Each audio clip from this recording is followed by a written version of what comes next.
Well, you inspire me with your stories about stand-up, and I'm curious to know your origin story.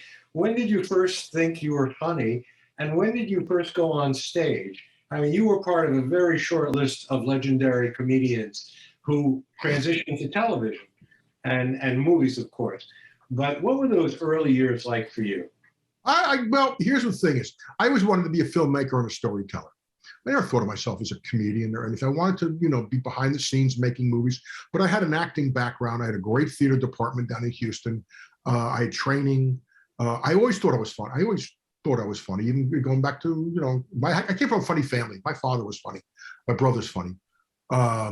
So I studied comedy. When I say studied comedy, I studied comedy because that's what I love to watch.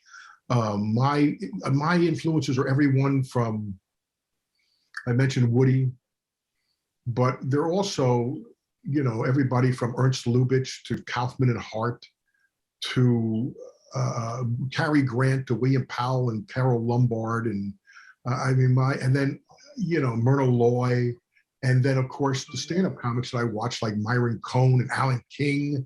And so I watched everybody. So they're all influences me, especially, and then filmmaking, storytelling, all of that. So using Woody and Mel Brooks and Paul Mazursky as role models, they all started out as stand-up comics. And I thought, well, this is an interesting way to get people to see my humor. Elaine May, another one. This is another way to see people see my humor so I can get a job, because if I just have acting, I don't audition all that well. So this is a way I can get beyond that, cut through.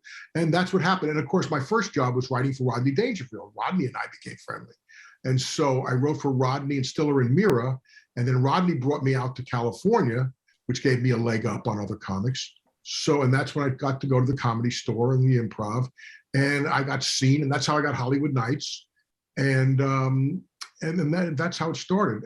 I never thought I would be doing stand-up full time. Even though I was doing well, I never thought of myself as a career stand-up comic. But it was great, and that's very hard. Stand-up comedy is really hard. But that led to everything else. Is there any chance you do it again? Here's the thing, yes, but here's the problem. Is the audience has changed. It's not that they've changed, it's that the audience got older. It's like, look at all of us on this Zoom thing, right? We're not the audience that go to comedy clubs for the most part.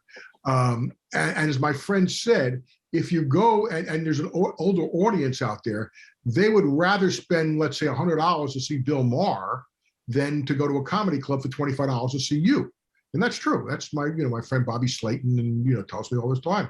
It's just the audience is, it's a very young audience, and that's just generational. Most things I think are generational.